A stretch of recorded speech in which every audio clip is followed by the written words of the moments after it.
Բարև իմ սիրուններ, ձեզ հետ է Անին եւ այսօր ձեզ հրավիրում եմ, որպեսզի միասին ունենանք ամենաանկեղծ զրույցը։ Այսօր պատասխանելու եմ ձեր հարցերին։ Կարծում եմ արդեն ժամանակն է, որպեսզի ավելի մտերմանանք։ Այս հարցերը դուք եք ինձ տվել իմ YouTube-յան ալիքում եւ շատ վաղուց Facebook-յան իմ Make Up and Wake Up բլոգում։ Բլոգը իհարկե մի քանի ամիս է չի գործում, բայց հարցերը անպատասխան թողնել չեմ կարող, որովհետեւ այն գեղեցկուհիները, ովքեր որ ինձ տվել են այդ հարցերը, նրանք ինձ դիտում են նաեւ YouTube-ում։ Իսկ մինչ անցնելը հարցերին, եկեք այսպես ասած պաշտոնական ձեզ հետ մի հատ եւս մեկ անգամ ծանոթանամ, իսկ ովքեր որ նոր են միանում իմ ալիքին հենց այս վիդեոից, ուզում եմ ասել բարի գալուստ,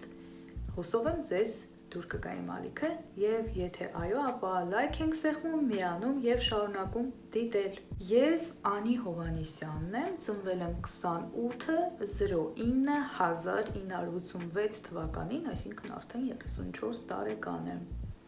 Այդ հարցերը շատ էին, դրա համար միանգամից ասեմ, որ բոլորին հատառհատ չպատասխանեմ։ Ծնվել եմ Հայաստանում, իսկ ավելի կոնկրետ Հոկտեմբերյան այն ժամանակ քաղաքում, հիմա Արմավիր, բայց ես սիրում եմ իրան Հոկտեմբերյան ասել, եւ մոտ 30 տարի է բնակվում եմ Ռուսաստանում։ Մենք ընտանիքով մեկնել ենք Պետերբուրգ քաղաք, որտեղ ես ապրել եմ բավականին երկար տարիներ, հետո ամուսնացել եմ եւ մեկնել եմ Ուկրաինա։ Ամուսինս ազգությամբ հայ է, էլի հոկտեմբերյանցի, այնպես որ կարծում եմ այդ հարցն էլ պարզեցինք,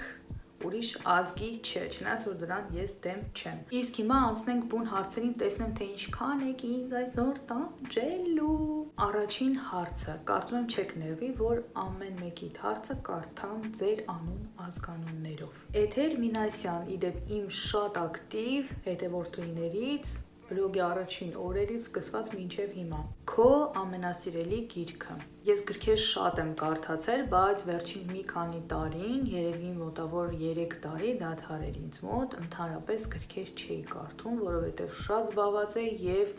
ընդհանրապես ժամանակ չէի ունենում։ Հասկանում եմ, որ մարդիկ ովքեր մոլի կարդացողներ են, սիրում են կարդալ, ես ինքս շատ հարգում եմ կարդացող մարդկանց, ովքեր միշտ ամեն անգամ նորանոր գրքեր են կարդում, զարգացնում են իրենց ներաշխարհը, իրենց տեսողական եւ ստեղծագործական աշխարհը, բնականաբար դա շատ ազդում է, իմ կարծիքն է դա, բայց ես ընդհանրապես ժամանակ չէի գտնում, որովհետեւ անգամ քնելու ժամանակ չեմ ունեցել։ Հիմա նոր սկսել եմ նոր գիրք, որը դեռ չեմ հասկանում, ինձ դուր է գալիս թե ոչ, բայց կարծում եմ շատերդ կարդացած կլինեք։ Պաոլո Կոելյոյի Բրիդա գիրքը, դեռ ոչինչ չեմ կարող ասել։ Ինձ համար ամեն մի գիրք ունի իր հետաքրքիր մասը եւ ասել նա ավելի լավն էր, քան նա, չեմ կարող ուղղակի տարբերել, մանավանդ որ իրանք իրար հետ ընդհանրապես ոչ մի բանով կապ չունեն։ Իսկ եթե գլոբալ վերցնենք, թե որ գիրքն է ամենակարևորը ինձ համար,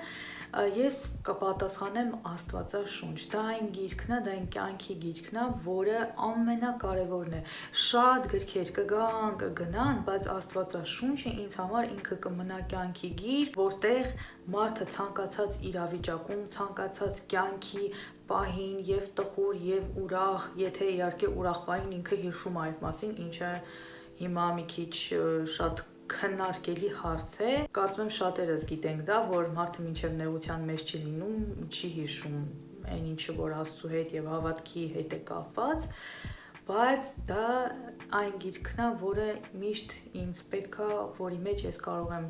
ուժ գտնել, որտեղ ես կարող եմ ինձ հոգեբանորեն հավասարակշիռ վիճակում հասցնել։ Էլի Էթեր Մինասյանն է հարցնում ամենասիրելի շոկոլադը ու խմորեղենը մամայի էկլերներից բացի։ Փաստորեն Էթերը գիտի, որ ես խելագարվում եմ իմ հենց մամայի թխած էկլերների համար, որովհետև աշխարհի տակ ինչքան էկլեր ես փորձել եմ, իմ մամայի էկլերների նմանը չկա։ Ինչ հետաքրքիր էր, չէ՞, գրքից գնացինք միանգամից ուտել։ Խմորեղեններ սիրում եմ, որոնց մեջ շատ չեն խմորային մասը, օրինակ տիրամիսու, նման խմորեղեններ, որտեղ կա հետաքրքիր ինչ-որ կրեմատիպ բան, չգիտեմ, շոկոլադներից ուրեմն ինձ մոտ գիտեք, սենց մեկ գալիս է կաթնայինի, սենց շրջան, մեկ էլ գալիս է սևի շրջան։ Ես գիտեմ, որ դա աբսուրդ է, չէ, որովհետև մարդիկ կան սիրում են կամ մուգ շոկոլադ կամ կաթնային, բայց իմ մոտ տենց գալի գնում, օրինակ հիմա մուգի սեզոնն է, էլի բռնել է անտենան։ Մուգ շոկոլադը շատ եմ սիրում միատայի համով, անանուխ տենց ինչ-որ թարմություն դուրս գալիս է, իսկ կաթնայինը շատ եմ սիրում ֆունդուկ, պնդուկ, ինչ են ասում հայերեն, ամոթել է, ինչ է պնդուկի անունը։ Լիսնոյ արեխ ռուսերեն։ Մի խոսքով ամբողջական պնդուկներով կաթնային շոկոլադ։ Ritter Sport-ինն եմ ավելի շատ սիրում։ Էդ հեճան բա արժեր, որ ամբողջ հայ ազգը իմանար, որ ես պնդուկը չգիտեմ հայերեն ոնց է լինում։ Հաջորդը Արմինեն է ինձ հարց տալիս, ազգանուն այստեղ գրված չէ, դիմահարդարման մեջ ամենահաճախ արվող սխալների մասին կուզեմ խոսես Անի ջան։ Ես այստեղ հարցրել եմ իմ սխալների, թե ընդհանրապես, Արմինեն պատասխանել է ոչ իհարկե, այն ինչ անում են սովորական մահկանացուները չլինելով դիմահարդար։ Դե ես դա չեմ կարող ասել, հնարավոր է այդ սխալները ամեն մեկի մոտ ինչ-որ մի բան է, շատ սխալներ է արվում իմ կարծիքով այն մասից խոսեմ, որը որ ես շատ եմ սիրում, խնամքա, երբ որ մինչև դիմահարդարում անելը շատերը չգիտեն, որ պետքա լավ իրանց մաշկը խոնավեցնեն, խնամեն ու խնամված խոնավեցած մաշկին նոր դնեն իրենց տոնային կրեմը, որպեսզի լավ նստի։ Չգիտեմ, սխալները շատ են իմ կարծիքով, որովհետև ամեն մեկի մոտ մի բան է լինում, բայց հաճախակի սխալներ չեմ կարող ասել։ Երևի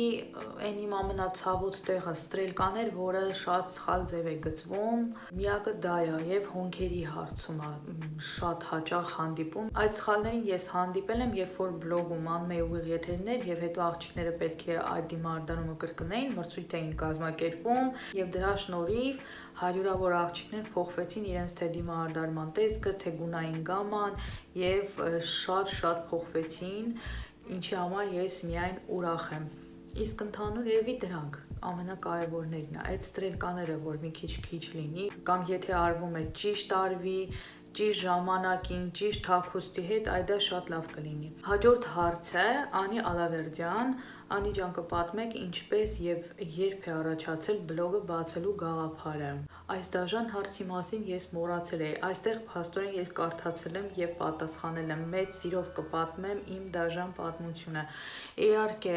հիմա արդեն էլ դաժան չի, ծիծաղալու դաժան է։ Նախ սկսեմ նրանից, ոչ թե բլոգ բացել կամ բլոգեր դառնալը դա իմ երազանքն է, բայց միշտ նայելով արտասահմանյան ռուսական, հա, բլոգերներին բյութի թեմաներով, այն կոնտենտը, որը որ ես եմ հիմա ներկայացնում, միշտ նայում եի ու ասում եի, բա ինչի պիտի մեր հայ աղջիկների մեջ էլ սենց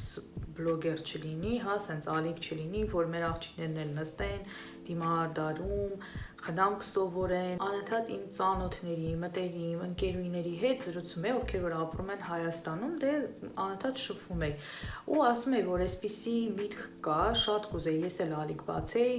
ու հենց հայերեն լեզվով եւ մեր աղջիկների համար նման կոնտենտ ներկայացնեմ։ Շատեր ինձ քաջալերում էին, ուղղակի իմ մեջ մտավախություն կար, որ ես ապրում եմ, հա, բնակվում եմ դրսում Ռուսաստանում եւ հնարավոր է որ հայ աղջիկները ինձ չհասկանան, չընդունեն, չգիտեմ ինչի համար է ես նման ձև մտածում, չնայած որ շատերը կան, որ այդպես են, հա, այդպիսին են, ցավոք, ինչ որ երկրորդ կամ երրորդ սորտի մարդ են մեզ համարում իմ նման շատերին, ովքեր որ բնակվում են դրսում, կարծում եմ մի օր իրենք իրենց կարծիքը կփոխեն, իրենք էլ կփոխվեն եւ կհասկանան, որ մենք բոլորս հայ ենք, սիրուններ ջան, եւ տարածքը գեոլոկացիան հայի վրա չի ազդում։ Ունեի մի հատ Facebook-յան էջ, որտեղ մտնում էի տարին մեկ անգամ։ Օրվա վերջ էր, արդեն պարկել էի, որ պիտի քնեմ, մտածեցի տարին մեկ անգամ եմ մտնում ես Facebook-ը, հələ սպասի մտնեմ, տեսնեմ ինչ կա մեր հայերից, մտնում եմ ու սկսում եմ թերթել իմ այդ գլխավոր էջը, թերթում եմ ու հետաքրքիր ինչ-որ տենց գրառումներ են գալիս, մեկը տոնային կրեմի նկար է տեղադրել եւ գրել է աղջիկներ կօգնեք ինձ հասկանալու այս տոնային կրեմը լավն է թե ոչ։ Ճիշտն ասած ես կարդացի ու մտածեցի այսինքն ուտակը մի 100 հոգի գրել է մեկը լավն է, մեկը վատն է, ինձ չեղավ, նա չեղավ, սա չեղավ, սա այսպես եղավ։ Սենց մտածում եմ, տեսնես այս գրառումը գրողը ինքը հասկացա վերջը այս տոնային կրեմը լավն էր, թե ոչ։ Ես բացարձակ գաղափար չունեմ Facebook-ից, բացարձակ ու չեմ հասկանում այդ ինչ գրառում է։ Սեղմեցի մտա այդ խումբ ու որոշեցի իմ կողմից իբր թե լավություն անեմ։ Սկսեցի գրառում անել, աղջիկներ ջան, եթե դիմահարդարման եւ խնամքին վերաբերվող ինչ որ հարցեր ունեք, կարող եք այստեղ գրել, կփորձեմ ձեզ օգնել, ինչ որ տենց բան։ Ու սեղմում եմ, ուղարկում եմ այդ գրառումը, կորում է։ Եկել առավոտյան արթնանում եմ, տեսնում եմ հեռախոսս ջարդու խուրդ ա լինում, այնքան կոմենտներ ա եկել, որ ես չգիտեմ, այս որտեղից են եկել, այս ինչ կոմենտներ ա, Facebook, այս մի տարուց ավել այդ Facebook-ից ոչ մի բան չի եկել իմ հեռախոսի վրա։ Մտնում եմ ու հասկանում եմ, որ դա իմ գրառումն է,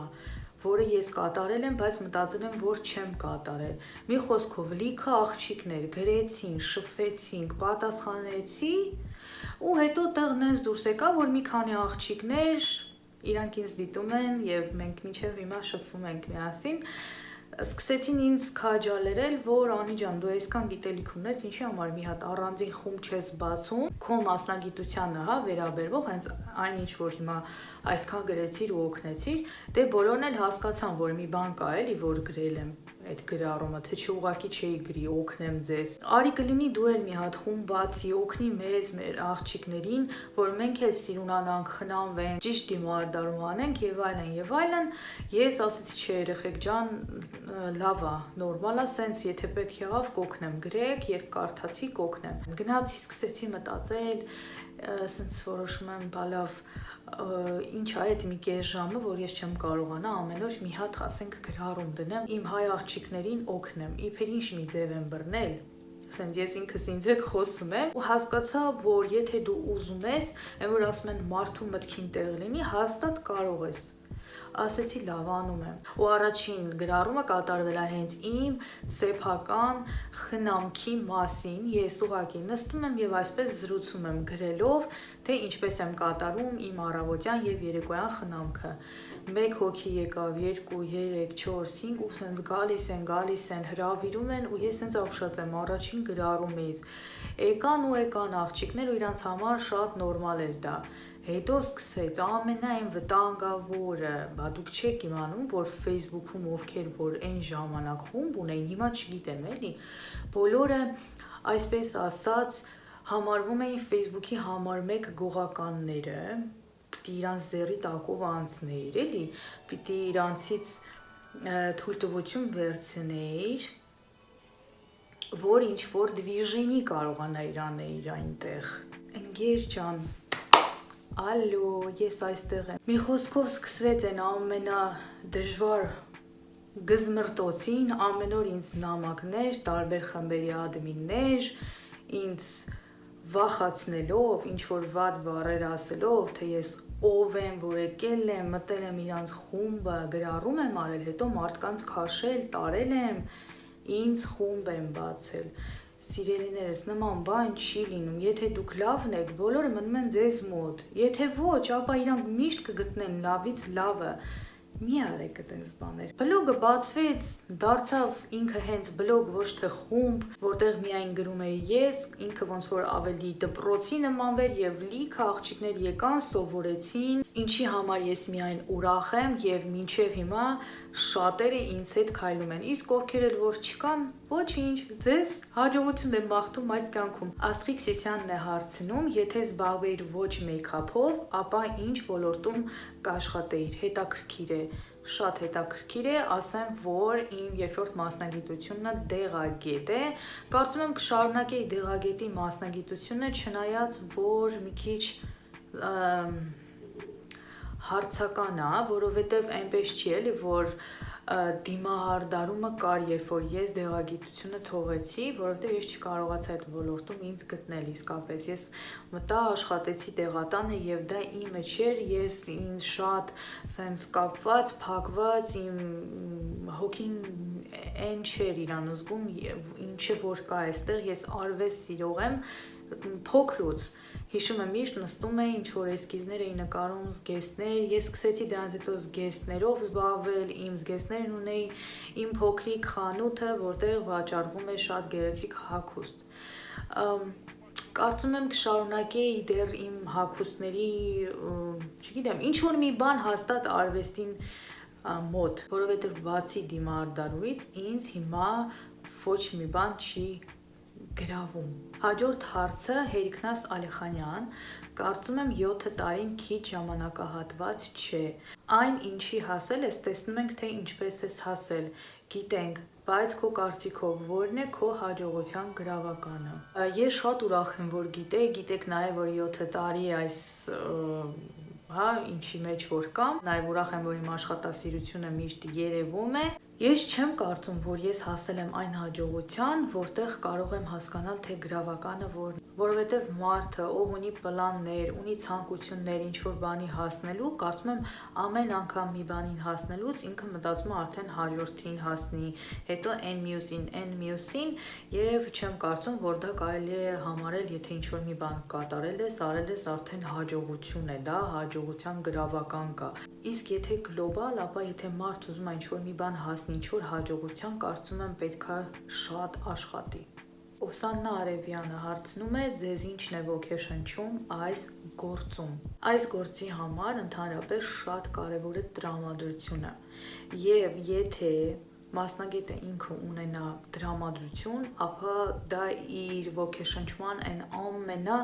չգիտեմ ոնց ասեմ, ուժեղ, երևի աղբյուրն է։ Երբ որ ես ունեմ տրամադրություն, լավ տրամադրություն, ես սարերշոր կտամ, կանեմ այն ամենաանհնարինը իմ գործի մեջ, կստանամ այն իմ հոգուց դուրս եկած, այն ինչ որ ես պիտի հանեմ, այն ինչ որ ես ուզում եմ հանեմ, բայց եթե ես չունեցա տրամադրություն, ինձ սպանեք, ինչ ուզում եք արեք, ինձ ձիվանուց չեք կարող անել։ Իսկ եթե բացի տրամադրությունը, ապա ոգեշնչում են կանայք, որովհետև իմ աշխատանքը հենց կանանց հետ է կախված, երբ որ ես տեսնում եմ կին, ապա մի անգամից sense ես մտովի իրեն փոխում եմ, ինձ շատ հետաքրքիր է, թե ես իր հետ ինչ կանեմ եւ ոնց որ թե արագ ուզենամ ինչ որ մի բան ստեղծել։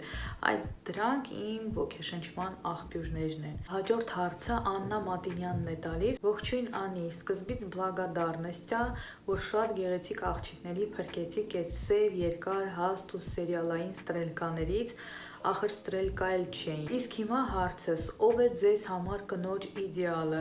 ուղղակի իդեալ, դե մայրիկից բացի, որովհետև ամեն աղջկա համար իր մայրն է ամենա։ Կնոջ իդեալը ինձ համար երբեք չի եղել ոչ մի դերասանուհի, ոչ մի երգչուհի, ոչ մի մոդել, ինչի որովհետև ես իրենց տեսնում եմ ընդամենը իրենց ֆուտլյար, այսինքն որպես կին, իրենց պավիդենիա, ոնց են ասում, իրենց պահվածքը, իրենց կեցվածքը, այսպես ասած, որպես առաքինի կին, ես դա չեմ տեսնում։ Եվ կնոջն ուղղակի տեսքով համարել իդեալ, դա շատ սխալ է։ Ցանկացած կին, ով իր կեցվածքով, իր պահվածքով, իր շփումով, իր խոսքով գեղեցիկ է, չնայած որ չկա մարդ, ով չունենա թերություններ, բայց ամենայն դեպս ինձ համար կնոջ իդեալը դա հասարակ կինն է, ով իր կյանքի ապրելակերպով, իր մատուցմամբ կարող է ինձ ինչ-որ մի ոգեշնչման աղբյուր ստեղծել, որը ես կկարողանամ հետո վերցնել եւ օգտագործել որպես կին։ Այստեղ քնարիկն է ինձ տվել, կա այնպիսի մի մարդ, որ կուզես դիմահարդարես Անի ջան։ Ճիշտն ասած, երբեք չեմ մտածել, թե ում կուզեի դիմահարդարել, բայց ես ավելի շատ սիրում եմ սովորական կանանց դիմահարդարել, ովքեր ընդհանրապես իրենց դիմահարդարում չեն անում կամ չեն արել պրոֆեսիոնալի մոտ, այդպես որպեսզի հենց իրենց մեջ այդ կրակը արթնացնեն, որ իրենք իրենց տեսնեն, թե ինչպիսին կարող են իրենք լինել դիմահարդարված, հարդարված։ Անտոնյան Ագապին է հարցնում 3 բլից հարցեր։ Առաջինը, դիմահարդարման մեջ քո արած ամենաառաջին սխալը, որ արել ես ու շատ շուտ գլխի ես ընկել, որ դա սխալը, եւ դա եղել է մոդելի վրա, թե քո։ Դիմահարդարման մեջ սխալ կարելի անել միշտ, անգամ եթե 10 տարվա մասնագետ եք։ Եթե ինչ-որ նոր բան եք ուզում փորձել, ինչ-որ շտրիխ, որը երբեք չեք արել, կարող եք սխալվել, ինչու՞ չէ, բա պիտի ինչ-որ մի ձև փորձեք, որ կարողանաք հասկանալ ճիշտը ինչպես անել։ Եվ չեմ կարծում, որ դրա մեջ ինչ-որ ամոթ բան կա։ Կարևորը որ հասկանալ եւ շտկել դա, կամ թեկուզ մաքրել եւ նորից անել։ Ամենայն չմոռացվածը, որ ես կյանքում չեմ մոռանա, դա երբ որ ես գնացել եմ հաճախորդի տուն, դա շատ տարիներ առաջ ա եղել, երբ որ տարիքային դիմարդարում պետք է անեի եւ տարիքային դիմարդարմանը օգտագործեցի ամբողջական լենտայով թարթիչներ։ Կինը մոտավոր 60 տարեկանից ավելի բարձր էր, բնականաբար արդեն աչքի կոպը մի թեթև հավաքված, թե պիտի որ պատկերացնեք, եւ ես որոշել էի խելքովս այդ աչքին դնել լենտայով, ժապավենով թարթիչներ։ Դա շատ կոպիտ սխալ է, բայց ինչ անեմ, եթե ինձ չէին սովորացել եւ ես նոր էի սկսել այդ ուղին եւ գնացի ինձանից գոհ ու որոշեցի իրեն անել։ Շատ նորմալ, շատ ճիշտ արել էի իմ տուշովկան, ամեն ինչ, բայց թարթիչները ես հասկացա, որ փչացնում էր ամբողջ տեսքը։ Երկրորդը բնավորության մի գիծ, որը դու չես սիրում ինքդ քո մեջ եւ արդյոք դա նկատում են քո հարազատները։ Այդ գիծը կար Այս վերջերս չկա, որովհետև ես շատ եմ աշխատում դրա վրա, անընդհատ ճիշտը մարդու դեմքին ասելը, շուտ հիասթափվելը, նաև չափից դուրս մաքրասեր լինելը։ Ու այդ երեքն էլ իմ հարազատները նկատում են ու իմ վրա խոսում։ Եվ Ագապի բլիցներից երրորդ հարցը՝ երջանիկ ապրելու քո բանաձևը ինչ խորտ կտաս եւ չես տա չամուսնացածներին։ Վայ Ագապի ջան, ոչ միայն չամուսնացածներին, նաև ամուսնացածներին է կարող եմ խորհուրդ տալ։ Եթե շատ ուզեք, երջանիկ ապրելու բանաձևը ինձ համար գտնել ինքդ քեզ, հասկանալ դու ինչ ես ուզում ընդհանրապես այս կյանքից, երբ որ դու հասկանում ես ինչ ես ուզում, ինչն է քեզ դուր գալի, ինչով ես ուզում զբաղվել, ինչ աշխատանք ես ուզում, այդ դա կարծում եմ արդեն քո երջանիկ ապրելու բանաձևն է։ Չամուսնացածներին ինչ պիտի ասեմ, վայելեք ձեր կյանքը ինչքան կարող եք, որովհետև ամուսնանալուց հետո մտնելու եք մեկ այլ կյանքի էտապ։ Այնտեղ էլ պետք է սկսեք արդեն ուրիշ հետաքրքիր բանաձևեր գտնել, որպեսզի կարողանաք երջանիկ ապրել։ Նարա Մանանդյանն է հարցնում, Անի ջան, ես այդքան էլ ակտիվ չեմ, բայց հետևում եմ քեզ, շատ դրական լիցքեր եք հաղորդում մարդուն։ Շնորհակալ եմ շատ Նարա ջան, քեզ միայն նորանոր հաջողություններ եմ մաղթում։ Օ, ես գիտեի այստեղ հարց է, բայց ինչևիցե շատ հաճելի է։ Արևիկ Համազասպյանն է հարցնում, եթե հնարավորություն տրվեր ստեղծել որևէ կոսմետիկ միջոց, որը դեռ գոյություն չունի, ինչ կստեղծեիր դու։ Իմ ֆանտազիան ինձ դեռ թույլ չի տալիս մտածել այդ մասին, իսկ եթե որպես կոսմետիկ միջոց ուզենայի արտադրել իմ անունով, ես շատ կուզեի երկու շրթներկ, մեկը իդեալական կարմիր, իսկ մյուսը իդեալական նյուդ, շատ բաց, որը կսազեր եւ բաց մաշկով աղջիկներին եւ թուխ մաշկով։ Նաեւ կուզեի ունենալ մարմնի եւ դեմքի համար խոնավ բրոնզեր։ Այստեղ հարց է տալիս Անահիտ Նարեկ, այդպես է գրված, առաջին անգամ երբ որոշեցիր, որ պետք է դառնաս դիմահարդար, ապագայի մասին ինչ մտքեր ու պլաններ ունեիր այն ժամ։ Ես բացարձակ չեմ որոշել, որ պետքա դառնամ դիմահարդար, դա շատ sense, չգիտեմ, պատահական է ինքը ստացվել, ընդհանրապես ես եղել եմ միշտ մեր տան,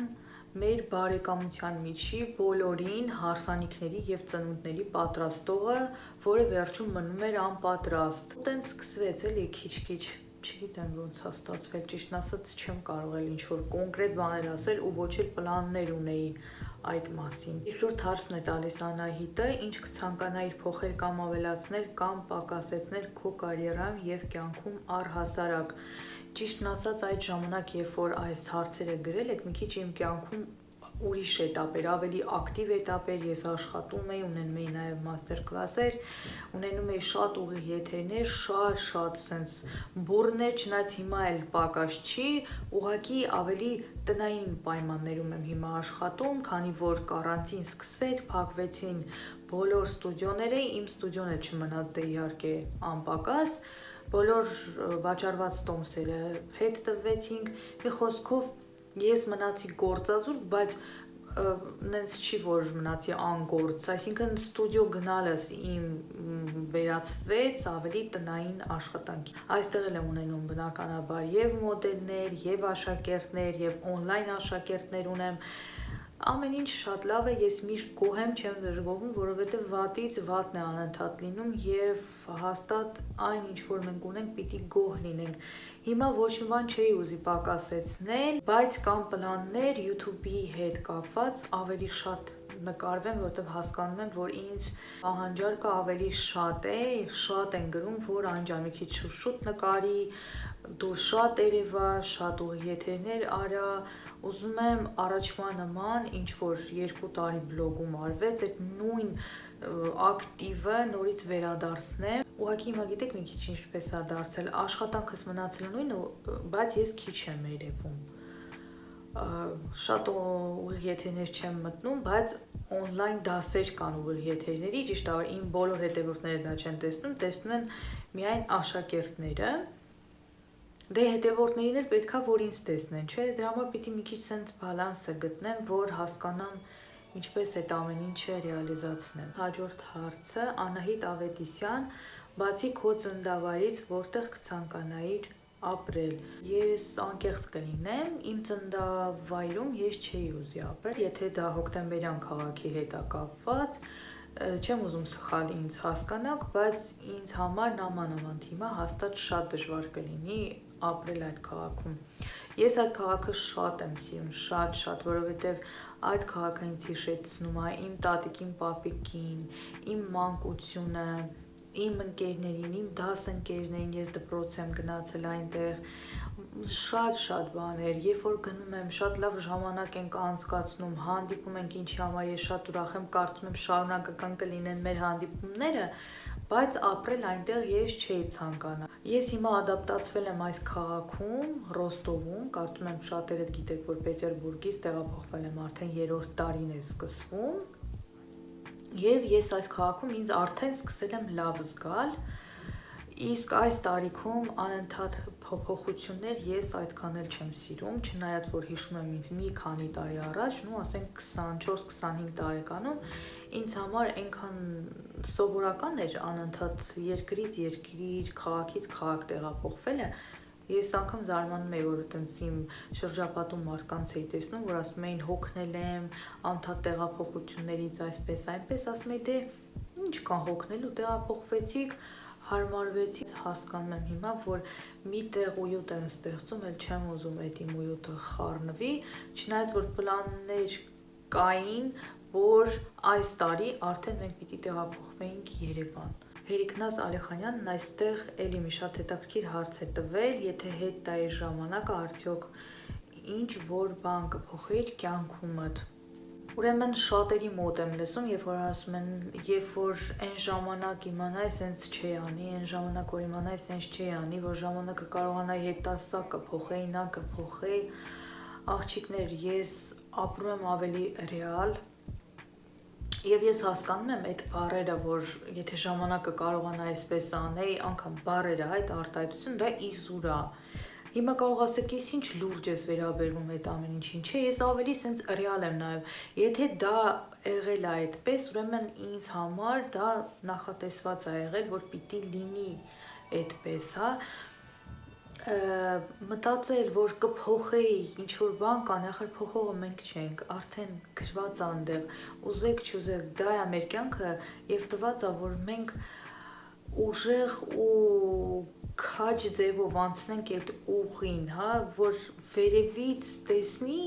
մեր ամենակարողը ու ուրախանա մեզանով, որ այն կյանքը, որ ինքը ստեղծել է մեզ համար, թեկուզ այն դժվարությունները մենք կարողացանք հաղթահարել, մենք կարողացանք ապրել եւ չփոշմանեցինք, վայ, սախի սենց եղա, որ իմանայի տենց չի անի, որ կարողանայի հետ տալ, էսի կփոխեի, ոչ, ես իմ կյանքի ամեն էտապից գոհ եմ իմ Աստծուն, անգամ այն դժվարություններից, որ ինքը տվել է ինձ այն ուժը, որ ես հաղթահարեմ ու հասնեմ հիմա հենց այստեղ։ Հաջորդ հարցը Անի Կոլյանն է տալիս, Անի ջան, ունես արդյոք քո մասնագիտական կարգախոսը եւ եթե այո, որն է դա։ Այստեղ անին մի 5 հատ հարց է տվել, ոյանի, այս ինչ ես անում։ Կարգախոս է իմ մաքրություն, աղջիկներ, իմ աշխատանքի մեջ մաքսիմալ մաքրություն, ամեն ինչում, սկսված կոսմետիկայից, վրձիններից, արած աշխատանքից, ինձ համար դա շատ կարևոր է, պիտի լինի մաքսիմալ մաքուր, փնթիություն ես տանել չեմ կարողանում, ընդհանրապես, եւ եթե դիմարդար մասնագետը ինքը չեղավ մաքուր,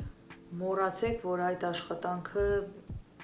գեղեցիկ կստացվի կամ ձեր հաճախորդը ձեզանից գոհ կլինի։ Եթե չեղավ մաքրություն, ուրեմն ձեր մոտ ոչ մի բան չի ստացվի։ Եղավ մաքրություն, եւ դուք գոհ կլինեք, եւ ձեզ կոմֆորտ կլինի աշխատելը, եւ երրորդը ձեր աշխատանքը մաքուր կլինի, չորրորդն է ձեր թե մոդելը եւ թե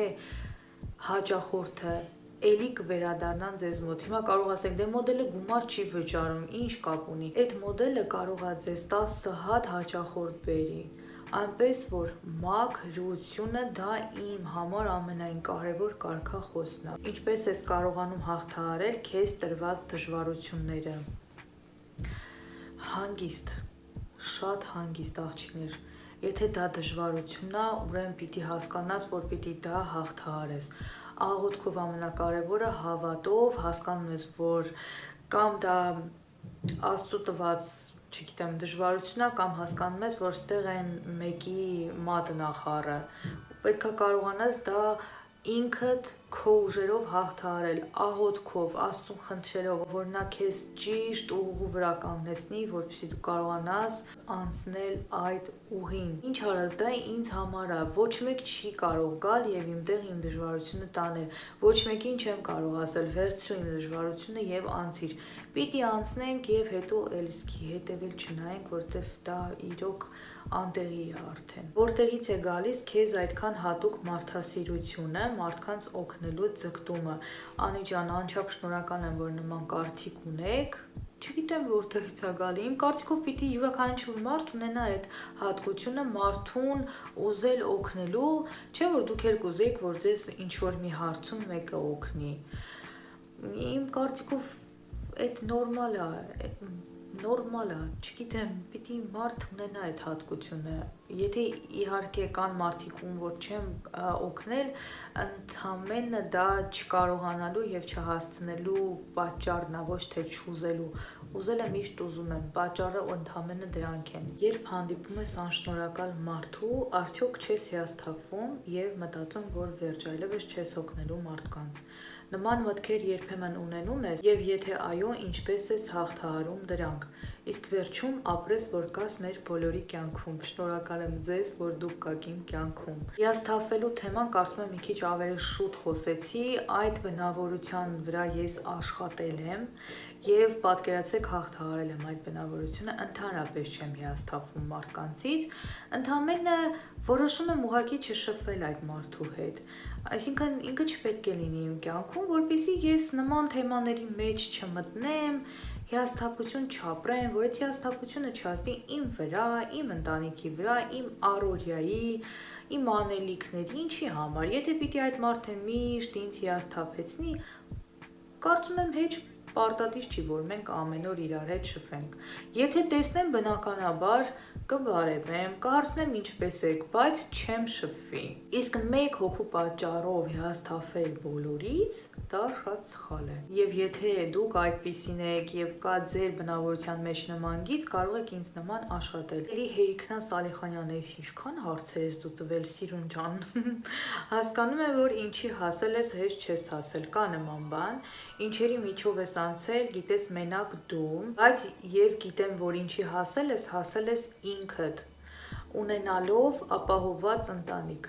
Դա ամեն մարդ չի կարող անել։ Հիմա ուզում եմ խորհուրդ ասեմ, պատգամ ասեմ, թե ինչ ասեմ։ Քո խոսքն ասես այն մարդկանց, ովքեր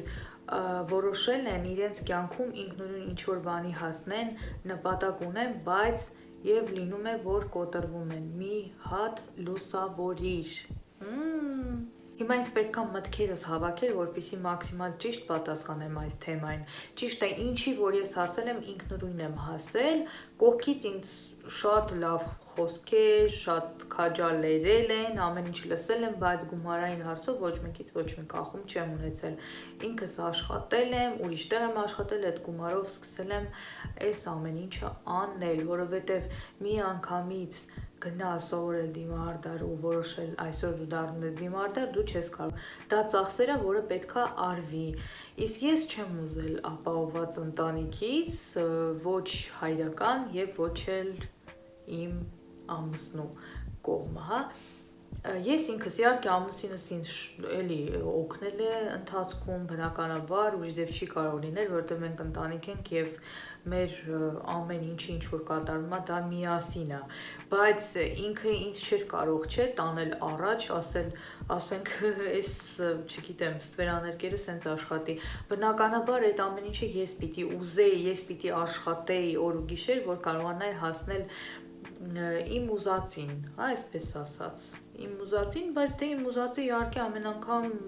ուզածներս ավելի է շատանում, ավելի շատ բաներ եմ ուզում անել, ավելի ինչ-որ շատ բաների եմ ուզում հասնել, բայց ոչ այն զվյոզդ ասած, հա, այդ պահերը, այլ հակառակը չէ, զարգացնել այն ինչը, որ ես հիմա սկսել եմ ավելի լավացնել, ավելի շատացնել, սիրունացնել, ավելի որակ տալ, հա, դրա վրա եմ ավելի շատ։ Իսկ հիմա պետք է խորհուրդ տամ այն մարդկանց, ովքեր ուզում են ինքնուրույն իրենց ուժերով ինչ-որ բանի հասնեն, ինչպես անեն, որ չհիասթափվեն։ Անհնար է, որ այդ շատ ցանկությանը ինչ-որ մի հիասթափություն ձեզ խանգարի կամ ինչ-որ, չգիտեմ, գումարներ։ Միշտ ելք կա, միշտ ինչ-որ փոքրիկ ձև կա, ճանապարհ կա հասնելու ձեր երազանքին։ Այդ հիշեք, միշտ կա։ Եթե ձեզ ինչ-որ մի բանը այս պահին թվում է, որ դա շատ մեծ բան է, որ ես չեմ կարող անել, հնարավորություն չունեմ գումարային, կա դրա մեկ այլ տարբերակը, որտեղ գումար հարկավոր չէ, հարկավոր է ընդամենը ձեր աշխատասիրությունը, ձեր ֆանտազիան եւ դուք հաստատ դրան կհասնեք։ Դուք պետքա ուղղակի ինքներդ հասկանաք, դա արդյոք այն է, ինչ որ դուք ուզում եք, դա այն է, ինչը որ դուք սիրում եք, դա այն է, ինչով դուք կուզեք զբաղվել,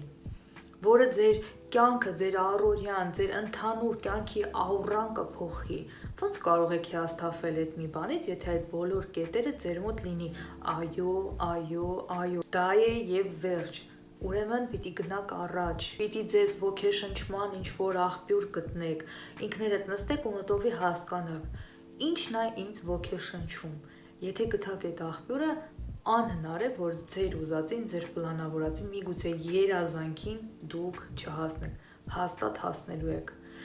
Ընդամենը պետքա, որ լինեք ուժեղ եւ շատ ցանկանաք։ Հաջորդ հարցը հարցնում է Անտոնյան Ագապին.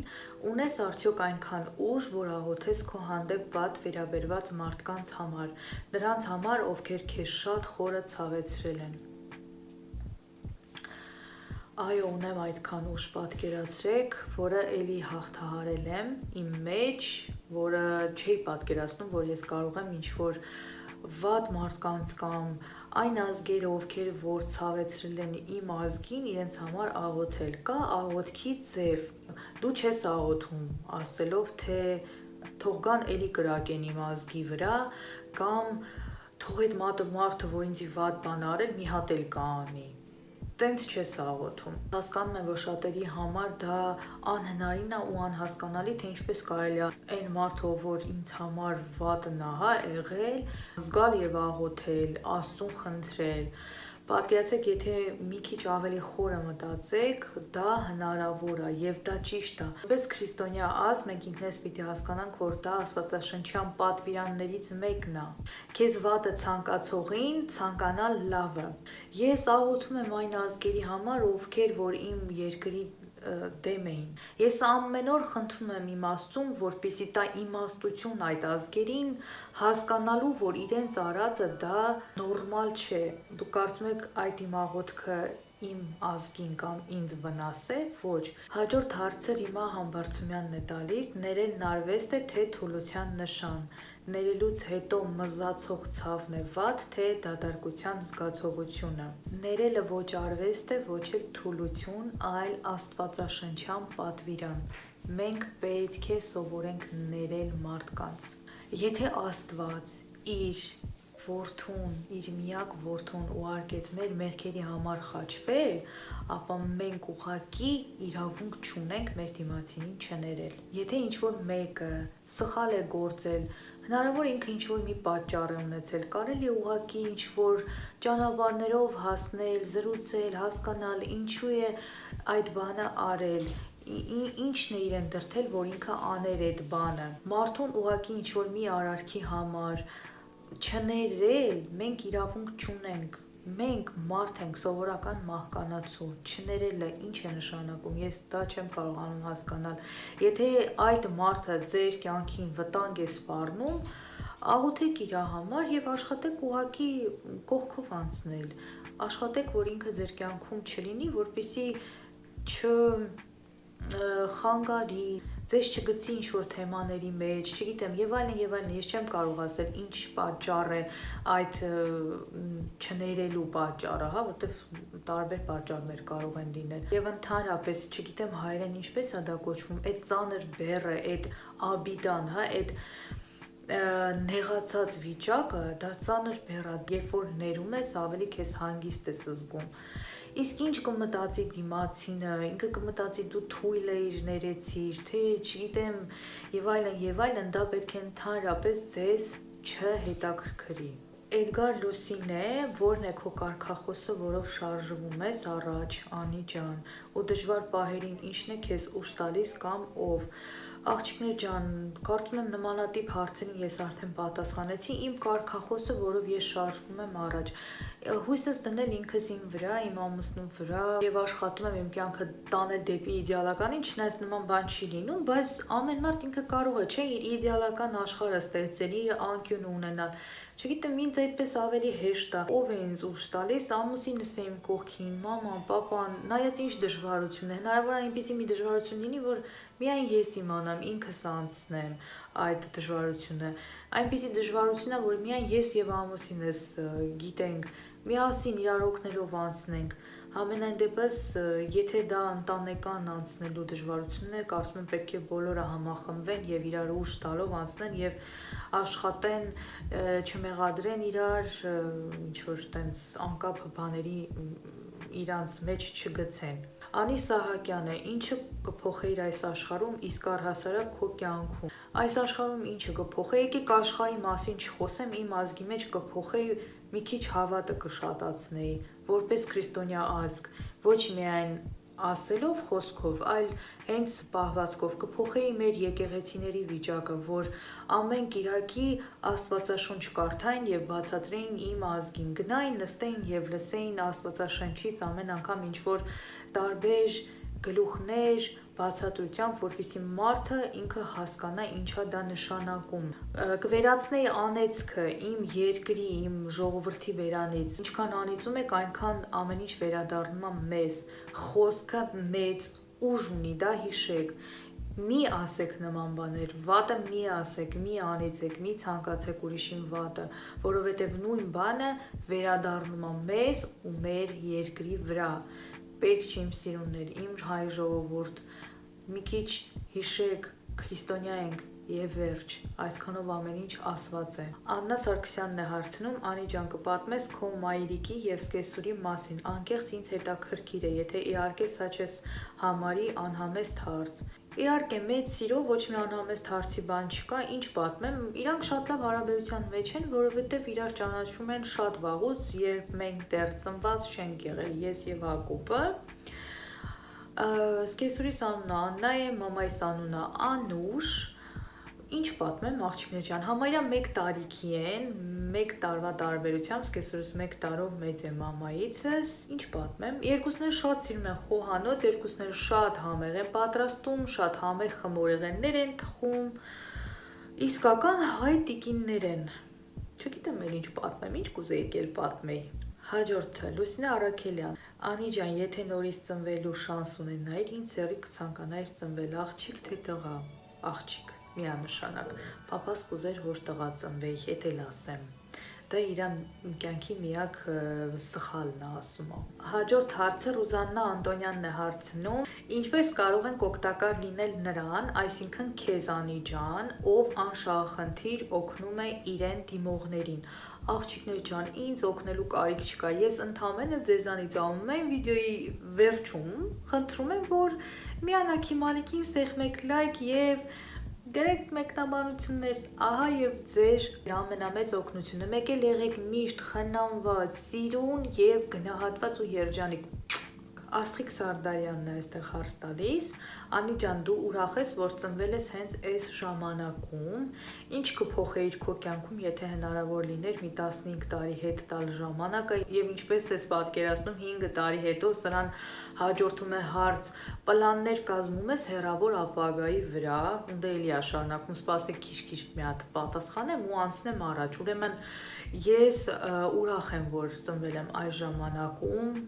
Երբ էլ ծնվի աղջիկներ ջան, միշտ էլ լինելու էին դժվարություններ։ Օրինակ, եթե լինում է տարի, որ ձեզ համար ինքը լավ է եղել, չի նշանակում, որ բոլորի համար լավ է եղել։ Տարին ինչ որ մի քանի հոգու համար վատ է եղել։ Ինչպես եմ պատկերացնում 15 տարի հետո,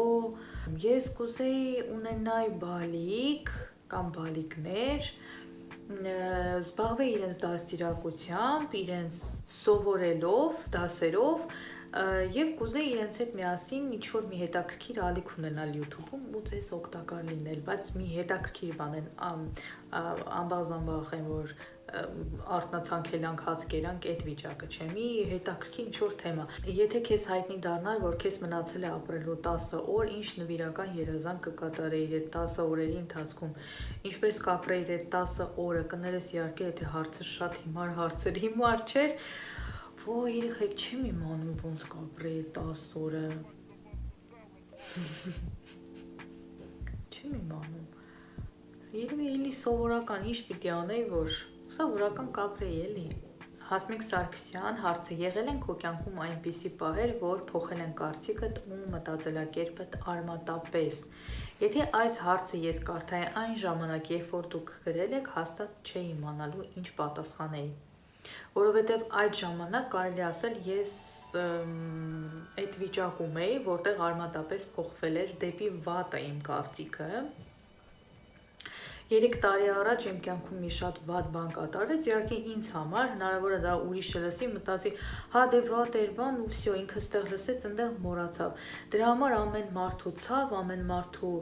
ապրածը դա իր համար է տրված։ Ինչքան էլ ուզում ա ցավանք դիմացինի համար, մեկը եթե դա մենք չենք զգում, մենք չենք հասկանա դա ինչ է։ Այդ պահին կցավանք եւ կանցնի կգնա։ Երբ որ այդ վատ բան եղավ, ես թարսվեցի Աստծու հետ, ու միշտ հավատացել եմ, եղել եմ բավականին նորմալ քրիստոնյա եւ չեմ ասում 100%-անոց, բայց այդպիսին էլ չէի, ոնց որ այդ մի քանի տարիները։ Այդ վատ բանը, չգիտես ինչի, ես վերցրեցի ու վերագրեցի նրան, որ Աստված ուզեց, որ նման վատ բան լինի ինձ հետ։ Չգիտես ինչի, մեր ազգը ընդհանրապես, դե ուրիշ ազգերի հետ ես գործ չունեմ, մենք սովոր ենք, չէ՞, ինչ որ մի վատ բան լինում, ասում ենք Աստված արեց, Աստված չուզեց, Աստված պատժեց, Աստված չի պատժում։ Մենք չենք հասկանում, որ դա սատանան է գալիս իր արածն անում եւ մեզ այնպես է հեղափոխում, որ մենք այդ ամեն ինչը գցենք Աստծու վրա ու ասենք ինքնա, ամեն ինչը ինքնա, բայց դա իր գործերը չեն, ինքը նման գործերի մեջ չկա։ Եվ ես էլ անխելքս նույն ձև էի մտածում, որ դա Աստված արեց, Աստված չուզեց, բա ինչի էսպես, ինչի այնպես, մինչև որ մի քանի ժամանակ անցավ, մոտավոր 1 տարի ու կես, ես մի անգամից դարձի եկա, Աստծո տված հրաշքները, այն ինչ որ ինձ հետ կատարվում էր այդ դեպքից հետո, իհարկե շատ երկար ժամանակ դեռ ոչ մի հրաշք չկար, որովհետև իմ մոտ նեգատիվ վիճակ էր, ես միշտ վատն էի մտածում, անընդհատ ինչ որ ներվատրիոկա վիճակներ, բայց հասկանում եմ, որ եթե ես երկար շարունակեմ նման կերպ ապրել, ես ուղղակի կվերանամ, ես վարի կգնամ։ Ես ինձ հոգեպես անընդհատ դարձի էի բերում, ամուսինս էր ինձ հետ շատ զրուցում, ինձ շատ էր օգնում, ես չգիտեմ, տեսակ լրիվ զոմբիացած վիճակում էի, ես հասկանում եմ, ես ուր էի, ինչ էի, Աստծո հանդեպ ես շատ ագրեսիվացել էի շատ։ Հետո երբ որ ես սկսեցի քիչ-քիչ դարձի գալ, ես հասկանում եմ, թե ես այդ ուր եմ եղել։ Ես խավարի մեջ եմ եղել, ես ընդհանրապես չեմ հասկացել իմ հետ ինչա կատարում, ես ոնց կարող էի նման մեղք գործել, ոնց։ Ու քիչ-քիչ ապաշխարեցի ու հասկացա, որ պետքա ես նորից դառնամ առաջվա քրիստոնյան եւ ավելի ուժեղ քրիստոնյա, որովհետև այնքան բաներ կատարվեցին մեզ հետ, մեր ազգի հետ, որ դրանից հետո ուղղակի դարձի չգալը առավել եւս, հա, ուղղակի ես չգիտեմ, ուղղակի մեր մոտ չի հերիքում այն ամենը, ինչը որ պետքա մենք ճիշտ է իրոք տեսնենք։ Հասմիկ Սարգսյանը եւս հարցնում է, եւ ինչով է պայմանավորված քո յուրահատկությունը, որ այդպես տարբերվում ես բոլորից։ Հասմիկ ջան, իհարկե շատ շնորհակալ եմ եւ շատ, չգիտեմ, զգացված, որ նման կերպ եք մտածում, բայց կարծում եմ դուք ինքներդ գիտեք, որ ես երբեք ինչ չեմ տարբերել ձեզանից, ես ձեզանից մեկն եմ ու այնպեսին եմ, ինչպեսին կամ։ Վիկա Այվազյանն է հարցնում, ինչի եք դուք այսքան լավը։ Այս հարցը ինքան շատ եք ինձ տալ, երեխեք ջան, ես չգիտեմ լավն եմ թե չէ, բայց կարծում եմ դուք պիտի ինձ ասեիք ինչի եմ այդքան լավը, որ լավն եմ։ Դե ինչ իմ սիրուններ, Facebook-յան բլոգի հարցերը վերջացան, իսկ հիմա գնանք YouTube։ Մար Գևորգյանն հարցնում է. Բարև ձեզ Անի ջան, շատ գեղեցիկ եք, շնորհակալ եմ։ Կցանկանամ խոսեք, թե ում մոտ եք սովորել դիմարդարում ձեր անցած ուղու մասին։ Ում մոտ որ սովորել եմ, դա շատ վաղուց էր եւ այն ինչ որ սովորել եմ ընդհանրապես ես հիմա չեմ կիրառում, նախ այն ժամանակվա տեխնիկան եւ հիմա ընդհանրապես իրար հետ համեմատելու չի։ Ես չեմ կարող ասել, որ այն ինչ որ հիմա կիրառում եմ, դա չգիտեմ, սովորել եմ 7 տարի առաջ։ Իմ անցած ուղու մասին դիմահարդարի մասնագիտությունը այդքան հեշտ մասնագիտություն չի, ինչպես շատերին է թվում, դե հեն այլի մի ժամ մի հատ բզբզացի կահակին գումար եք աշխատում, նախ մի ժամ չի բզբզալը, երկրորդն էլ չեք կարող ասել, թե ձեր դիմացնով է նստած, երբ որ դուք բզբզում եք, այնպիսի մեկը կարող է նստել, որ ինքն այնքան բզբզա, որ դուք բզբզվեք, պիտի այնքան նուրբ վերաբերվեք ձեր հաճախորդին, որովհետև նա ձեզ գումար վճարողն է, այնքան պիտի ձեր սերվիսը իդեալական լինի, որ այդ հաճախորդը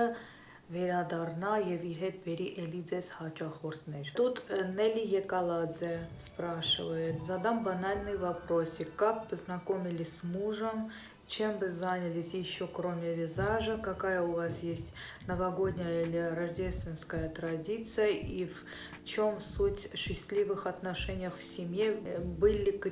кризис и как вы его побороли. Просто стեղ մի քիչ լատինսկի տառերով ա գրած, դժվար ա կարդալը ռուսերեն։ Спасибо, շատ էր հարցերս, բայց ты ведь наша публичная личность и так интересно. Ой, я уже публичная личность. Спасибо, конечно, за все вопросики. Нелли Джан, я знаю, что ты на армянском понимаешь. Давай я буду на нашем, чтобы и все понимали. Վատա, որ իմ վիդեոները ոչ բոլորն եք նայում, որովհետև պատրաստվիր ինձ հետ վիդեոներում ես նման հարցերի շատ եմ պատասխանել, ինձ այնտեղ այդ նույն հարցերը տվել են, այնքան երկար է այդ մի քիչ։ Միանգամից ասեմ, որ մեր պապաները 17 տարեկանից ընկերներ են, մենք մի թաղում ենք մեծացել, հետո իրանք մեկնել են Ուկրաինա, մենք մեկնել ենք Ռուսաստան եւ կորցրել ենք իրար մոտավոր 15 տարի։ Պատահական գտել ենք իրար, պատահական 15 տարի հետո եւ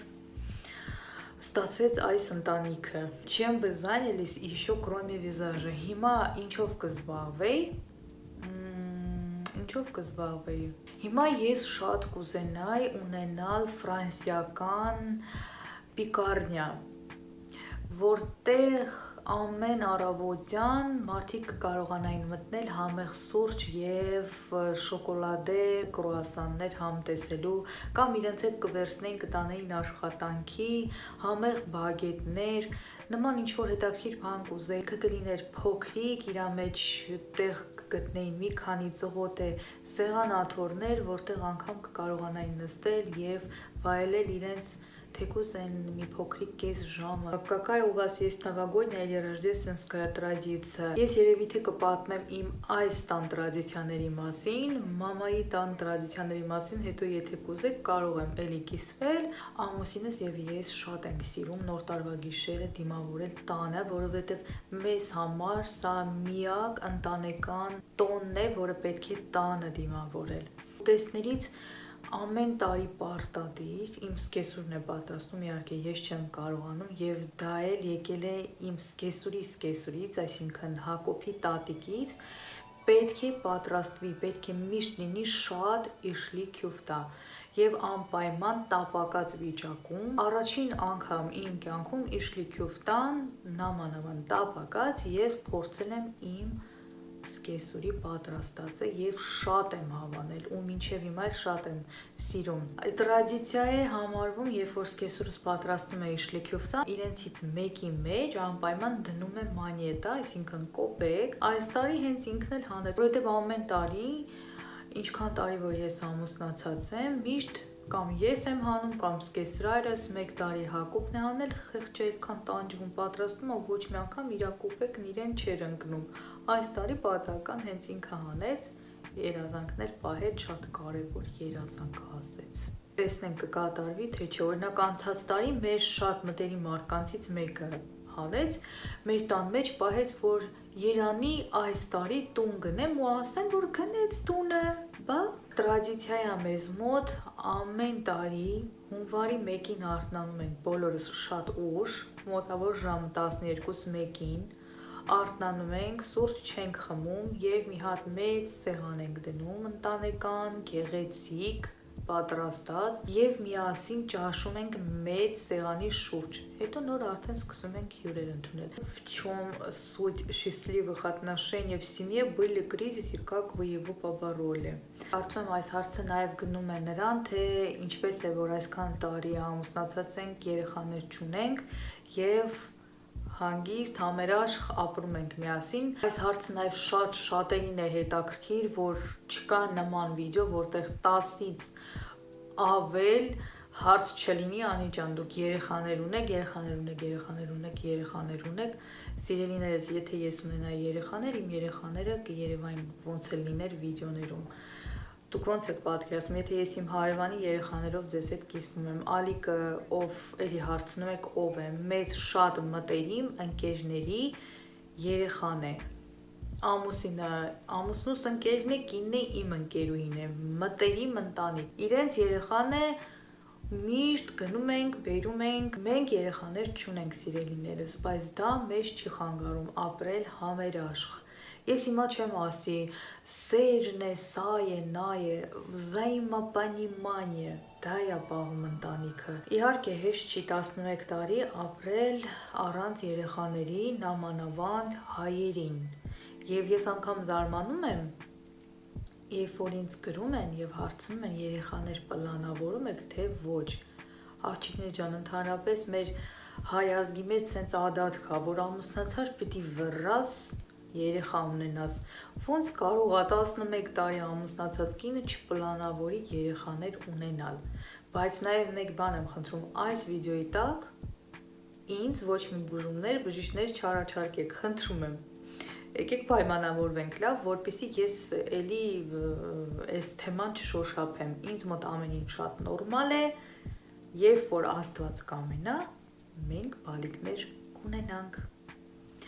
Կրիզիսներ իհարկե ընտանիք ենք, բոլորի ընտանիքներում էլ լինում է, մեր ընտանիքում էլ եղել է, լինում է, բայց շատ հանգիստ դրանք էլի հարթվում են։ Մենք երբեք իրար հետ խռով չենք մնում, մենք չգիտենք խռով պահել է ինչ է, մենք կարող ենք այստեղ վիճվել, իրար մի երկու բան ասել եւ վերջ, այդ թեման վերջացավ, գնալ մի հատ սուրճ խմել ու վերջ։ Մենք չունենք ոչ մի խռով պահել, ոչ մի բան, ամեն ինչ հաղթահարում ենք իրար հետ, պատկերացեք, մեկս մեկից լրացնում ենք, բայց լինելով շատ տարբեր մարդիկ, մենք շատ տարբեր ենք, շատ, բայց իրար մենք լրացնում ենք իդեալական, եթե ես եմ ինչ-որ մի բանից դժգոհ, ինքն է ինձ հանգստացնում, եթե ինքն է դժգոհ, ես եմ հանգստացնում, մենք միշտ իրար սկսում ենք, չգիտեմ, լրացնել։ Իսկ երբ որ ընտանիքում լինում են կրիզիսներ, ամուսինը գցի կնոջ վրա, կինը հակառակը ամուսնու վրա, կամ հին հարուստ թվից ինչ-որ մի թեմա ա եղել, գալ, հիշել, ամուսնու հետ կռվել, դա այդքան էլ ճիշտ չի, դա կանացի արարք չի, արարքինի կինը չպիտի նման բաներով զբաղվի, չպիտի հիշի այն հնությունները, այն հին բաները, հեռու տատուս ասած եզանգեղի պատմությունները մի հիշեք, ապրեք այսօր եւ այստեղ։ Իսկ պահերին ընդհանրապես չի կարելի առանձնանալ իրարից, պետքա միշտ լինել միասնական, պետքա իրար օգնել, որպեսզի ավելի հեշտությամբ դուրս գալ այդ ամեն ինչից։ Ինչ ընտանիք, ինչ ամուսիններ, եթե պիտի իրար դժվար պահի չօգնեն, կամ ասել ոնց արել ես գնա տենց էլ տակից դուրս արի, կամ բա գիտեիր հեշտ է, մի ասեք իրար նման բաներ, եթե գիտեք էլ հեշտ չի, եկեք օգնեք, եկեք իրար հետ այդ ամեն ինչ արեք ու տեսեք ինչքան ավելի շուտ այդ ամեն ինչը կանեք ու կգնաք դեպի պայծառ ապագան։ Աննա Սարգսյանն է ինձ հարցնում, էլեգանտ ու սիրուն Անի, շնորհակալ եմ շատ Աննա ջան, Անիս ասա խնդրում եմ, ինչ է քեզ համար կանացիությունը։ Ինձ համար կանացիությունը դա թանկ հագուստները, թանկ պարֆյումը կամ թանկ կոսմետիկան ու խնամքը չէ։ Ինձ համար կանացիությունը դա լաբուտենի կոշիկներն ու շանելի բայոսակը չէ։ Ինձ համար կանացիությունը նա է, որ կինը հենց իր բնավորությամբ, իր պահվածքով ու իր կեցվածքով է կարողանում ճիշտ կանացին մատուցել։ Կանացիությունը նա է, որ անգամ եթե դուք սպորտային հագնված եւ ձեր մազերը պոչ եք կապել, բայց 100 մետրից ձեզ վրայից կանացիությունը փչում է։ Երբ որ դուք ունեք մանիերա ճիշտ շփվելու, երբ որ դուք ունեք ճիշտ նստելու ձև, ճիշտ շփվելու ձև, ճիշտ շարժվելու ձև, անգամ եթե դուք 100 կիլոգրամ եք կամ էլ 50, դա չի խանգարում ձեզ լինել կանացի։ Այն բոլոր իմ նշածները, թանկ հագուստ, պարֆյում, կոշիկ, պայուսակ, կան կանայք, որ ունեն, բայց իրենք անգամ այդ թանկ իրերը չեն կարողանում մատուցել, որովհետև պակասում է կանացիությունը։ Նաև իհարկե ինձ համար կանացիությունը դա խնամված, մաքուր կոկիկ լինելն է, անգամ եթե ձեր մազերը կապված է, պիտի լինեն մաքուր։ Եթե ձեր եղունգներին չկա գունավոր լակ, ապա ինքը պետք է լինի էլի մաքուր, գեղեցիկ մանիկյուրով։ Կուզեմ նաև լսել ձեր կարծիքը, թե ինչպես եք դուք կարծում, որն է ձեզ համար կանացիությունը։ Շատ հետաքրքիր կլինի, իդեպ եթե այս հարցերի շուրջ նաև միասին շփվենք, թե դուք ինչ կարծիք ունեք, ինչ պատասխաններ ուրիշ ձև կտաք, ինչի հետ եք համաձայն, ինչի հետ չէ, ես մեծ սիրով կուզեմ լսել։ Մագա Ելիասյան, Անի ջան, կուզեմ խոսեք, թե ինչպես գեղեցիկ նկարվել, ինչ դիրք ընդունել։ Աղջիկներ ջան, դիրք ընդունելը դա կախված է ամեն մարդու ռակուրսից։ Նախ առաջինը պետք է իմանաք, թե ձեր որ ռակուրսն է ավելի գեղեցիկ դուրս գալիս, այսպես թե այսպես։ Օրինակ ես գիտեմ, որ իմ այս կողմն ավելի գեղեցիկ է դուրս գալի, իմ ձախը, չգիտեմ, ձեր աչքը, հա, երևի, բայց նայեք, ունենում եմ մոդելներ, տարբեր ձև իրենց նկարում եմ, ամեն մեկը մի ռակուրսով է դուրս գալիս։ Հիմա նամանավանդ հեռախոսների վրա կա սելֆի, պետք է ճիշտ բռնեք, ճիշտ ձեր ռակուրսն ունենալ, ճիշտ լույսի մոտ լինել, ճիշտ դիմահարդարմամբ, որ հասկանաք ինչպես ճիշտ նկարվել, որ ձևով եք դուք ավելի գեղեցիկ լինում։ Օրինակ ինձ մոտ լինում է, որ այնքան սիրուն դիմահարդարում եմ արել, բայց մինչև մի 500 կադր չեմ նկարում, ինձ դուր չի գալիս։ Դա այնպիսի բան է, որ դուք ինքներդ պիտի հասկանաք, մենակ թե պիտի ճիշտ բռնեք հեռախոսը, հա, ձեր ձեռքը, տակից պիտի չնկարեք, որ շատ այսպես պետք չի պահել, հա, մի քիչ ավելի բարձր դիրքով պիտի լինի, ավելի սենց երևի ուղղահայաց է, հա, լինում հայերեն, ձեր դեմքին ուղղահայաց, այսինքն հավասարաչափ դեպի առաջ եւ հեռախոսը մի թեթև այսպես թեքած ձեր դեմքին իբր բացատրեցի։ Նաեւ ասեմ, որ ամեն հեռախոսի սելֆի չի, որ ինքը լավ է աշխատում եւ այդ պատճառով շատերը ճիշտ չկարողանալով, պահելով, նկարվելով մտածում են վայ ես ինչ գեշ եմ, վայ եսի մեծ է, վայ ինի մեծ է,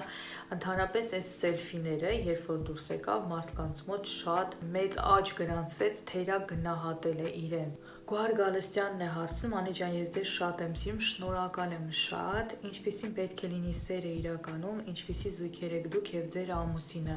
Կարծում եմ ես մի քիչ առաջ պատմեցի ինչպիսի զույգեր են, այնպիսի տարիքում եմ, որ կարծում եմ արդեն են սեր, հարգանք, ամբողջական ընկեր լինել, հա, այդ ամեն ինչը խառնվել է իրար ու ես չեմ կարողանում արդեն բացատրեմ ու չգիտեմ էլ ախր դուք որ տարիքում եք, որ հասկանամ ձեզ ոնց բացատրեմ այդ ամենը։ Սերը նա է, երբ որ ուզում ես, որ միշտ այդ մարդը քո կողքին լինի, երբ որ դուք իրար հասկանում եք, երբ որ լրացնում եք, ամեն պահի իրար հետ եք, ամեն ինչը հաղթահարում եք միասին։ Կարծում եմ դա սեր է, դա հարգանք է եւ էլ ինչպիսին պիտի լինի, դա է երևի։ Գոհար Գալստյանը էլի հարցնում է ձեր սիրած եւ չսիրած գույնը։ Տարիքի հետ իմ ճաշակը փոխվում է գույների հանդեպ։ Հիմա սիրում եմ բոլոր գույները, բայց կա մի գույն, որը չեմ կարողանում տանել։ Ես ներողություն եմ խնդրում, որովհետև գիտեմ, որ այդ գույնը շատ շատերն են սիրում։ Աղջիկները, դա բորդո գույնն է։ Բացի գինուց եւ նռից, այդ գույնը ոչ մի բանի վրա չեմ սիրում։ Ոչ հագուստ, ոչ դիմահարդարում։ Արդեն գիտեք ինչքան ժամանակ է ինձ ասում են բարդովի դիմահարդարում արեք։ Չեմ կարողանում ու վերջ։ Չեմ կարողանում, չգիտեմ ոնց ինձ ստիպեմ։ Անի Մարտիրոսյանն է հարցնում, Անի ջան, իսկ երբ եք նորից գալու Պիտեր եւ մի հարցել։ Դուք Պիտերում եք մեծացել։ Ես ուղղակի նոր եմ սկսել ձեզ հետևել եւ հետաքրքիր է։ Այո, ես Պիտերում եմ մեծացել եւ ինչպես նշեցի, մոտ 30 տարի ապրել եմ այնտեղ։ Ну, չեմ հաշվում են մի քանի տարիները, որ Ուկրաինայում եմ ապրել, շատ լավն եք, ինչի երեխա չունեք, ձեր նման պուպուշ։ Լիլիթ Դավթյանն է հարցնում, Լիլի ջան, շնորհակալ եմ, բայց ինչի երեխա չունեքը, դա ես իրականում ձեր հարցի տեսակը լավ չեմ հասկանում։ Ինչի չունեմ, Լիլի ջան, չգիտեմ ինչի չունեմ։ Հարց կա, երեխաներ պլանավորում եք, ինչ երազանքներ ունեք, քանի տարեկան եք։ Տարեկանը եւ երեխաների պլանավորման մասին խոսեցի, իսկ ինչ երազանքներ ունեք, Օլյա ջան, ես երազանքներ չունեմ, ունեմ պլաններ, որոնք դնում եմ իմ առջև եւ գնում եմ առաջ։ Իսկ պլաններիս մասին այդքան էլ չեմ ուզում խոսել, այն ինչ որ խոսեցի, կարծում եմ բավարար է։ Ավակյանը, Անի ջան, ես էլ եմ թմբել, սրտահովանք, ինչու սրտահովանք, թմբել, ինչ վատ է, որ ինչ որ բան անում ես, որ նիհարես, քանի տարեկան ես ու շատ լավն է, շնորհակալ եմ։ Հենց հիմա ոչ մի բան չեմ անում, որ նիհարեմ, բայց այնպես եմ անում, որ ավելի չչաղանամ։ Մոշ Իրինա, Անի ջան, կցանկանամ խոսեք, թե ինչպես եք սկսել խնամք անել եւ ինչ արդյունքների եք հասել խնամքի շնորհիվ։ Ասեմ, որ ես խնամք անում եմ 13 տարեկանից ու պետք է անել, անգամ ունեք խնդիր թե չունեք, ես խնդիրներ մաշկային երբեք չեմ ունեցել եմ ընդամենը շատ յուղոտ մաշկ։ Եվ ասեմ, որ ինձ ոչ մեկ չի դրել այդ ուղու վրա, ես ինքս։ Մամաս էլ անգամ չի ասել ինձ, ինքը հաստատ դա կասի։ Ես ինքս որոշել եմ, որ պիտի խնամվեմ։ Ունեցել եմ միշտ լվացվելու փրփուրներ, սկրաբեր եմ ունեցել, կրեմ չեմ օգտագործել, տոնիկ, իմ մշտական խնամքի են, որ ուզում եմ հասնեմ կռիվը, իր հետ եղել է, որ մաքսիմալ իմ մաշկի այդ յուղոտությունը, յուղայնությունը քչացնեմ եւ ես հասել եմ իմ ուզածին, իմ մաշկը յուղոտ մաշկ է, եթե ես 1-2 օր հանկարծ որոշեմ չեմ խնամում, իմ դեմքից յուղը կծորվի։ Դիանա Ավետիսյան, քանի տարեկան եք, քանի տարի է ամուսնացած եք, աղջիկներ, այս հարցերից էս ինչքան շատ է, ես որ իմանայի շուտվանից կասեի ձեզ, չնայած ես մտածում եմ արդեն բոլորդ գիտեք այդ մասին, բայց մեկ էլ չեմ հասկանում, ինչու եք աղջիկներ ջան, միշտ ինչ-որ անձնական հարցեր տալիս, միշտ, տեսեք ինչքան հետաքրքիր հարցեր կային, ինչի՞ է միշտ շատերին հետաքրքիր երեխա ունեմ, ամուսնացած եմ, քանի տարի, որտեղ եմ ապրում, չգիտեմ, Նյուշելի տենց հետաքրքիր են այդ հարցերը, իմ համար այնքան անհետաքրքիր են, որ ես ինչ-որ մեկին դա հարցնեմ, ճիշտն ասած։ Տոման է հարցնում, արդյոք եթե ունես չոր կամ յուղոտ մաշկ, դա նշանակում է, որ ճիշտ խնամք չես անում, բացառելով, որ ինչ-որ ներքին հիվանդություններ կան։ Կարող է լինել եւ պատճառը խնամքի մեջ եւ լինել ներքին հիվանդությունների մեջ, ամեն ինչ հնարավոր է։ Եթե խնամքը ամեն տեսակի փորձել եք, ճիշտ պրոդուկտներ եք արել եւ մեկ է էլի կամ չոր է կամ յուղոտ, ուրեմն հնարավոր է որ կամ սննդի կամ ինչ որ ներքին խնդիրներ կան։ Իհարկե լավ խնամքը կախված է նաեւ լավ սնվելու հետ, միայն խնամվելով չի։ Վիկա Այվազյանն է հարցնում, երբ եք եղել Հայաստանում ու միտք ունեք գալու։ Ամեն տարի Հայաստան եմ գալիս, բացի 2020 թվականից, դա արդեն պարզ է։ Հիմա 2021-ն է, տեսնենք ինչպես կլինի։ 2019 թվականն էլ ավելի շատ աշխատանքային տարի էր, աշխատանքային այցով եմ եկել, ունեցել եմ 2 master class եւ աշակերտներ։ Ինա Սահակյանն է հարցնում, Անի ջան, գրեթե ամեն բան գիտեմ քո մասին, բայց կուզեի իմանալ դուք ամուսիններով ինչպես եք դասավորում ձեր տան ծախսերը, բյուջեն ինչպես եք կազմակերպում։ Հետաքրքիր էր։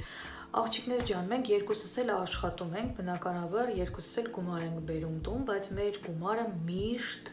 միասին է լինում։ Չկա մեզ մոտ ամուսնու գումարը իրա գումարն է, կնոջ գումարը իրա գումարն է, կնոջ գումարը վերջացավ, բայց իրան սա է պետք որ գնի, չի կարողանում գնի, սպասում է մինչև գումար ստանա։ Մեզ մոտ ամուսնության առաջին օրվանից ասեմ որ ամուսինս է հենց ինքն է այդպես, չգիտեմ, թե որպես հայ տղամարդ իրան մոտ տենց այդ նստվածքը կար, ուղղակի ինքը աշխատել, բերել է տուն, ընտանիք եւ կնոջը, որպեսի տնօրինենք այդ գումարներով։ Ավելի շատ անգամ տնօրինում եմ ես, որովհետեւ ինքը ասում է ես աշխատող բերողն եմ, իսկ դու ստեղծողն ես, գնողն ես,